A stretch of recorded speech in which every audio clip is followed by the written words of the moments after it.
Hello दोस्तों, मैं पंकज मिश्रा। आज की वीडियो लेक्चर में मैं एक नया टॉपिक स्टार्ट करूंगा। मतलब जो 11वीं क्लास का चैप्टर है मैं उसको पढ़ाऊंगा। मतलब 11वीं क्लास के जितने भी चैप्टर्स हैं मैं उनको आपको कोशिश करूंगा एकदम जीरो लेवल से पढ़ाने की। ठीक है, तो यहाँ जो पहला चैप्टर मैं ले रहा हूँ व्हाट इज़ सेट्स, जो आपका 11वीं क्लास का फर्स्ट चैप्टर है। ठीक है, जब भी आप स्कूल में 11वीं क्लास स्टार्ट करेंगे पढ़ने के लिए तो सबसे पहला चैप्टर आप यही पढ़ेंगे। कभी कभी क्या होता है, बहुत से स्कूलों में चैप्टर्स को सीरियल वाइज नहीं लेते हैं, बीच में से कोई सा भी चैप्टर पढ़ाते हैं। ठीक है, पर मैं यहाँ पे क्या करूँगा, बिल्कुल स्टार्ट से लूँगा। मतलब फर्स्ट चैप्टर से स्टार्ट करेंगे और धीरे धीरे हम आगे बढ़ेंगे। ठीक है, तो जो पहला चैप्टर है आपका व्हाट इज सेट्स। ठीक है, जब आप अपनी क्लास में आपका टीचर ये टॉपिक स्टार्ट करेगा तो बहुत सारे क्वेश्चंस आपके दिमाग में आते हैं। जो हेडिंग पढ़ के, जैसे व्हाट इज सेट्स, ये पढ़ के आपके दिमाग में आता है कि सेट क्या होता है। ठीक है, तो आपके टीचर्स बता सकते हैं कोई डेफिनेशन जो आपकी बुक्स में होती है। तो आपकी जो बुक की डेफिनेशन है वो है कि a set is a well defined collection of objects. ठीक है, हमने डेफिनेशन पढ़ ली। अब डेफिनेशन पढ़ने के बाद बहुत सारी कंफ्यूजन आती है। ठीक है, कलेक्शन ऑफ ऑब्जेक्ट्स ये तो हम समझ गए। ठीक है, कलेक्शन ऑफ ऑब्जेक्ट्स का मतलब हो गया कि आप किसी भी ऑब्जेक्ट मतलब दुनिया में जितनी भी चीज़ें हैं वो कुछ भी हो सकता है। आपकी बुक्स हो सकती है, बॉटल्स हो सकती है, पेंसिल हो सकती है, गर्ल्स हो सकते हैं, बॉयज़ हो सकते हैं। ठीक है, छोटे बच्चे हो सकते हैं, हेलमेट हो सकते हैं, कार हो सकती है। ठीक है, मतलब दुनिया में जो भी चीज़ें हैं उनको हम क्या कह रहे हैं, यहाँ पे क्या कहेंगे, ऑब्जेक्ट्स कहेंगे। ठीक है, अब आप क्या कर रहे हैं यहाँ पे, कलेक्शन ऑफ ऑब्जेक्ट्स, मतलब उन ऑब्जेक्ट्स का हम कलेक्शन करेंगे। ठीक है, और वो कलेक्शन कैसा होना चाहिए, वेल डिफाइंड होना चाहिए। जैसे आप देख सकते हैं यहाँ पे well defined collection of objects. ठीक है, मतलब जिन ऑब्जेक्ट्स का हम कलेक्शन करेंगे अगर वो वेल डिफाइंड है तो वो क्या कहलाएगा, सेट कहलाएगा। ठीक है, अब एक क्वेश्चन और दिमाग में आता है क्या, कि सर ये वेल डिफाइंड का मतलब क्या हुआ।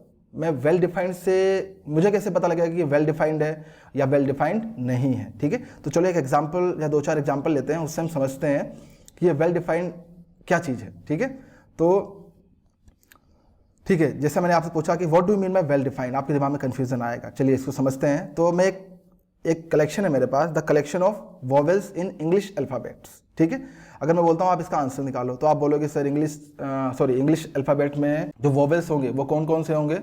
वो होंगे सर, एक तो होगा आपका, एक हो जाएगा आपके पास ए, दूसरा होगा ई, फिर होगा आई, ओ और यू। ये हमारे ये कलेक्शन जो हमने निकाला ये इंग्लिश अल्फ़ाबेट के वॉवेल्स का। ठीक है, तो मेरे पास यहाँ पे 5 एलिमेंट आ रहे हैं। ठीक है, या 5 ऑब्जेक्ट आ रहे हैं मेरे पास। ठीक है, अब मैं ये बोलता हूँ कि आपकी क्लास में अगर सारे बच्चों को मैं ये क्वेश्चन दूँ करने के लिए तो सबके आंसर जो हैं वो क्या आएंगे, यही आएंगे, कोई चेंज नहीं होगा किसी के आंसर में। ठीक है, तो ऐसा कलेक्शन जिसमें सबके आंसर, मतलब दुनिया में अगर कोई भी उसका आंसर निकाले जाए या उस कलेक्शन को फाइंड करने जाए तो सबके आंसर क्या होंगे, सेम होंगे। ठीक है, तो इससे हम समझ जाएंगे कि ये कलेक्शन कैसा है, वेल डिफाइंड है। मतलब कोई भी निकालने जाएगा सेम आंसर मिलेगा, इसका मतलब ये कलेक्शन वेल डिफाइंड हुआ। ठीक है, और अगर ये वेल डिफाइंड हुआ तो ये क्या होगा, सेट भी होगा। क्लियर है। ठीक है, अब चलते हैं एक और एग्जाम्पल लेते हैं, the collection of first 5 prime natural numbers. ठीक है, तो इसको अगर हम फाइंड करते हैं तो प्राइम नंबर होना चाहिए और नेचुरल होना चाहिए। तो नेचुरल नंबर्स 1 से स्टार्ट होते हैं। ठीक है, तो पहला जो आपका प्राइम नंबर आएगा, प्राइम नेचुरल नंबर, वो हो जाएगा आपके पास 2, फिर आप लेंगे 3, फिर हो जाएगा 5। ठीक है, 5 के बाद जो अगला प्राइम नेचुरल नंबर होगा वो होगा 7, एंड देन 9 तो नहीं होगा, 10 भी नहीं होगा, 11 होगा। ठीक है, तो ये हो गया आपके फर्स्ट 5 प्राइम नेचुरल नंबर्स। ठीक है, अब ये आंसर तो मैंने निकाला है, अगर आप ये आंसर निकालने जाओगे तो आपको भी यही मिलेगा अगर सही आंसर निकालते हो तो। ये आपकी क्लास का कोई भी आपका फ्रेंड हो गया, कोई भी स्टूडेंट हो गया, उन सबके आंसर क्या होंगे, सेम होंगे। इसका मतलब ये वाला जो कलेक्शन है मेरा सेकंड वाला, ये भी क्या है, वेल डिफाइंड है।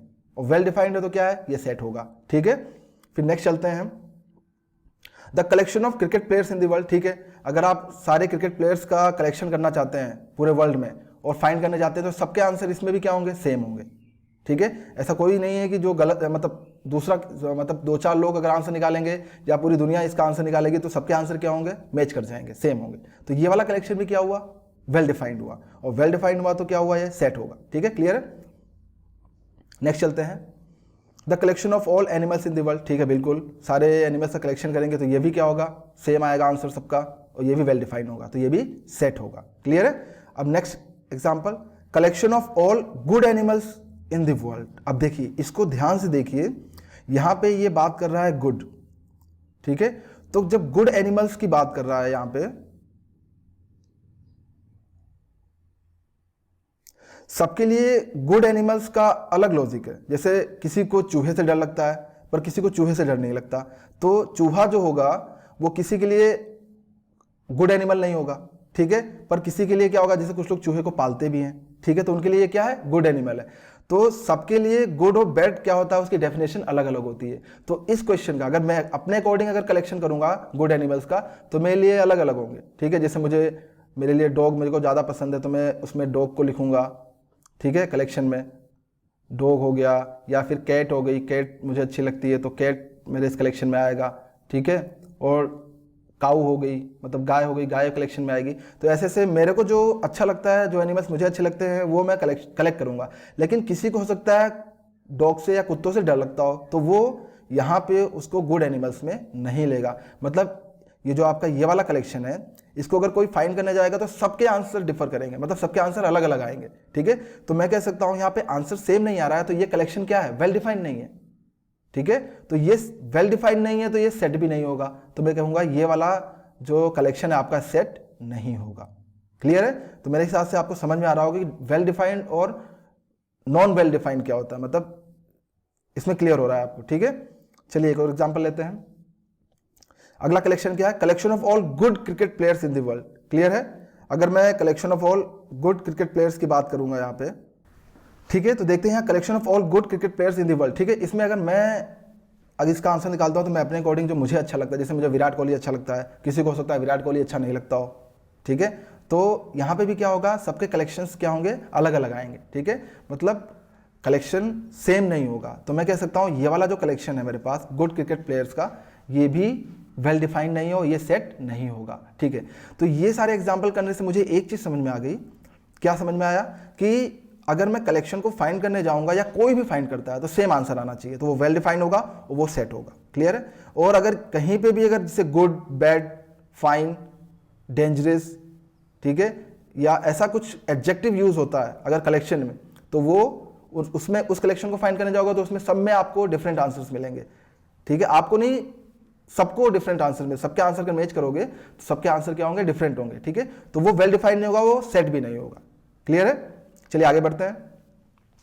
अब यहां हम क्या करेंगे, इससे रिलेटेड सम बेसिक कंसेप्ट्स को याद रखेंगे, ठीक है, और इनको ध्यान रखेंगे तो ही आपको ये चैप्टर समझ में आएगा। तो पहला कंसेप्ट क्या है, if A is an element of set ए, मतलब अगर कोई मेरे पास एक सेट है, मैं उसका नाम दे रहा हूं ए, ठीक है, अगर ए उसका एलिमेंट है तो क्या करेंगे हम उसको, we write a belongs to a. यहां पे आप बिलोंग्स टू का जो साइन देख रहे हैं यहाँ पे, ये वाला, अगर कोई एलिमेंट किसी सेट से बिलोंग करता है तो हम उसको ऐसा साइन यूज करते हैं, बिलोंग्स का, ठीक है। जैसे यहां लिखा हुआ then we write a belongs to A and say a belongs to A. Clear है? उसको क्या पढ़ेंगे हम, ए बिलोंग्स टू ए, या फिर हम क्या कह सकते हैं, ए इज इन ए। क्लियर है? या फिर ए इज मेंबर ऑफ ए। इन तीनों का एक ही मतलब है, आप चाहे तीनों में से कुछ भी कह सकते हैं, ठीक है। और बिलोंग्स टू का साइन, अगर कोई एलिमेंट किसी सेट से बिलोंग करता है तो उसके लिए बिलोंग्स, ये इसको हम, ये बिलोंग्स टू का साइन है, ठीक है, जो आप देख रहे हैं यहाँ पे, ठीक है। क्लियर है? Next,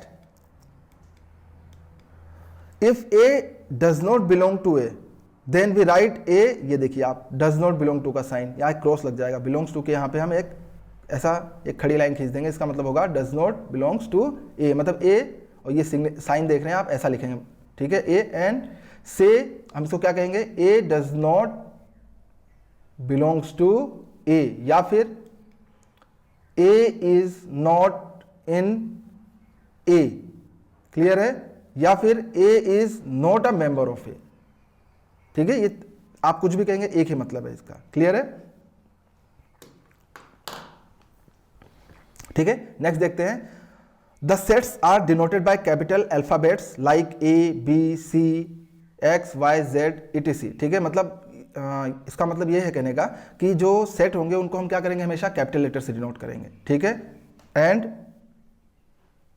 elements by small alphabets like A B C x Y Z etc..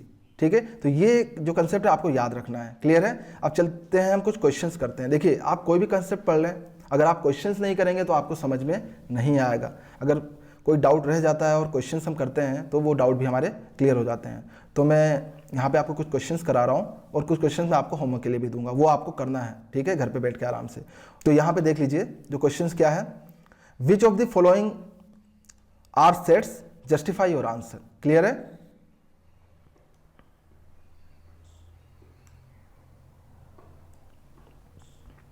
तो यहां जो पहला कलेक्शन है मेरे पास, a collection of all natural numbers less than 50, ठीक है। तो नेचुरल नंबर्स का कलेक्शन है बोला है लेस देन 50, तो मैं अगर फाइंड करने जाता हूँ या कोई भी फाइंड करने जाता है तो मैं देखता हूँ यार इसका आंसर आएगा 1 से स्टार्ट होगा, 1 2 3 डॉट डॉट डॉट कहाँ तक जाएगा, लेस देन 50, मतलब कहाँ तक जाएगा 49 तक, ठीक है। और मैं ये देख रहा हूँ कि ये कोई भी निकालेगा सेम आंसर आएगा, इसका मतलब ये कलेक्शन क्या है, वेल डिफाइंड है, इसलिए ये सेट है। तो ये वाला कलेक्शन आपका सेट है। क्लियर है? नेक्स्ट चलते हैं second question, the collection of good hockey players in India. अब देखिए यहाँ पे गुड की बात आ गई, मैंने आपको बताया एडजेक्टिव कहीं भी यूज होगा तो वो सेट, सॉरी वो कलेक्शन वेल डिफाइंड नहीं होगा, वो सेट नहीं होगा। तो ये वाला कलेक्शन आपका सेट नहीं है। क्लियर है? फिर नेक्स्ट चलते हैं, the collection of all girls in your class. बिल्कुल, आप अपनी क्लास की गर्ल्स का अगर कलेक्शन करेंगे तो सेम नंबर ऑफ गर्ल्स आएंगे, ठीक है, या सेम गर्ल्स आएंगे यहाँ पे, तो ये सेट होगा। क्यों होगा? क्योंकि वेल डिफाइंड है, ठीक है। The collection of most talented writers of India. अब यहाँ मोस्ट टैलेंटेड की बात की है, तो हर बंदे के लिए मोस्ट टैलेंटेड राइटर्स अलग अलग होते हैं, ठीक है। तो ये इसका आंसर सेम नहीं आएगा, सभी के आंसर सेम नहीं होंगे, इसलिए क्या होगा, ये वेल डिफाइंड नहीं होगा और सेट भी नहीं होगा, ये वाला कलेक्शन सेट नहीं है। क्लियर है? The collection of difficult topics in mathematics, ठीक है। अभी डिफिकल्ट की बात कर रहा है यहाँ पे, हर बंदे के लिए डिफिकल्टी अलग है भैया। मैं अगर पढ़ने में होशियार हूँ तो मेरे लिए डिफिकल्ट क्वेश्चन, एक क्वेश्चन किसी के लिए डिफिकल्ट हो सकता है, दूसरे के लिए आसान हो सकता है, तो ये भी वेल डिफाइंड नहीं है, तो ये भी सेट नहीं होगा, ठीक है। The collection of all months of months of year beginning with the letter J, ठीक है। अगर इसका कलेक्शन निकालने जाएंगे तो जे से स्टार्ट होने वाले मंथ कौन कौन से, पहला आपका हो गया जनवरी, ठीक है, जनवरी हो गया, फिर उसके बाद फरवरी, मार्च, अप्रैल, मई, जून हो गया। क्लियर है? जून आएगा आपके पास, फिर जून के बाद फिर क्या आएगा, जुलाई आएगा, बिल्कुल सही है, जुलाई, अगस्त, सितंबर, अक्टूबर, नवंबर और दिसंबर, ठीक है। तो 3 एलिमेंट्स आते हैं मेरे पास यहाँ पे, जनवरी, जून, जुलाई, ठीक है। तो सबके आंसर यही आएंगे, तो ये वेल डिफाइंड हुआ, तो ये सेट होगा। क्लियर है? A collection of novels written by Munshi Premchand, ठीक है, बिल्कुल, अगर मुंशी प्रेमचंद ने जितने भी नॉवेल्स लिखे उनका कलेक्शन कर लेंगे तो ये भी वेल डिफाइंड है, ठीक है, तो ये भी सेट होगा, ये सेट है। फिर the collection of all questions in this chapter, बिल्कुल ये भी सेट होगा। क्यों है ये, अब आप खुद सोचिए, ठीक है, और कंफ्यूजन आपके दिमाग में आता है या डाउट आता है तो मुझे कमेंट करके जरूर पूछिएगा, ठीक है। The collection of most dangerous animals of the world, ठीक है, अब ये मोस्ट डेंजरस आ गया, एडजेक्टिव यूज हुआ मोस्ट डेंजरस, ठीक है, तो ये वेल डिफाइंड नहीं होगा, तो ये सेट भी नहीं होगा। वेल डिफाइंड क्यों नहीं होगा, थोड़ा आप दिमाग पे जोर लगाइए, ठीक है, क्योंकि इसमें सबके आंसर डिफरेंट आएंगे, हर बच्चे के लिए आंसर क्या होगा, अलग अलग होगा। The collection of prime integers, बिल्कुल ये कलेक्शन होगा, प्राइम इंटीजर्स का आप कलेक्शन करेंगे तो सबके आंसर सेम आएंगे, तो ये वेल डिफाइंड होगा और ये सेट होगा। क्लियर है? नेक्स्ट क्वेश्चन हम करते हैं, second question, if A equals to, देखिए यहाँ पे ए है हमारे पास कैपिटल लेटर में, मतलब सेट है ये, इक्वल्स टू डेफिनेशन क्या है, ब्रैकेट में कौन कौन से एलिमेंट आ रहे हैं, 0 1 2 3 4 5 6 7 8 9 एंड 10, ठीक है। Then insert the appropriate symbol belongs or not belongs to in each of the following blank spaces, ठीक है। चलिए क्वेश्चन करते हैं, तो जो इस सेट के अंदर एलिमेंट आ रहे होंगे उसके लिए belongs to यूज करेंगे हम, और जो नहीं आ रहे होंगे not belongs to यूज करेंगे। तो चलिए देखते हैं, 4 क्या, देखो आप 4 आ रहा है इसमें, यहाँ बिल्कुल 4 आ रहा है, तो यहाँ पे हम क्या लिखेंगे, belongs to। क्लियर है? फिर -4, देखो -4 आ रहा है क्या, नहीं आ रहा है, तो यहाँ not belongs to यूज करेंगे, ठीक है। शुरुआत में हो सकता है आपको थोड़ा सिंबल लिखने में दिक्कत हो, नॉट बिलोंग्स टू। क्लियर है? देखिए 12 आ रहा है, 12 नहीं आ रहा है, तो यहाँ लिखेंगे नॉट बिलोंग्स टू। क्लियर है? फिर 9 आ रहा है, बिल्कुल देखिए 9 आ रहा है, तो मैं इसके लिए यूज करूंगा बिलोंग्स टू। क्लियर है?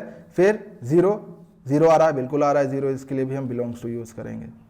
क्लियर है? अब देखिए -2 नहीं आ रहा है, तो नॉट बिलोंग्स टू हो जाएगा यहाँ पे। ये देखिए, ये मैंने आपके लिए ये वाले क्वेश्चंस सॉल्व किए हैं, ठीक है। तो अभी भी आपके माइंड में अगर डाउट हो तो प्लीज़ आप मुझे कमेंट करके जरूर पूछिए, बाकी मुझे पता ही नहीं चलेगा कि आपको कौन सा क्वेश्चन या कौन सा टॉपिक, कौन सा कंसेप्ट आपको समझ में नहीं आया, ठीक है। चलिए आगे चलते हैं। अब यहाँ क्वेश्चंस फॉर होमवर्क, अब ये क्वेश्चंस मैं आपको होमवर्क के लिए दे रहा हूँ, ठीक है। आप इनको आराम से बैठ के कीजिए। अगर कोई डिफ़िकल्टी आ रही है, ठीक है, तो आप मुझे कमेंट करके ज़रूर पूछिए। और अगर आपको वीडियो अच्छा लगा हो तो आप हमारे चैनल को सब्सक्राइब करना ना भूलिए, और सब्सक्राइब करने के बाद बेल आइकन को जरूर प्रेस कर लीजिए। इससे क्या होगा, जब भी मैं नया वीडियो अपलोड करूँगा उसका नोटिफिकेशन आपको सबसे पहले मिल जाएगा। क्लियर है? तब तक के लिए धन्यवाद।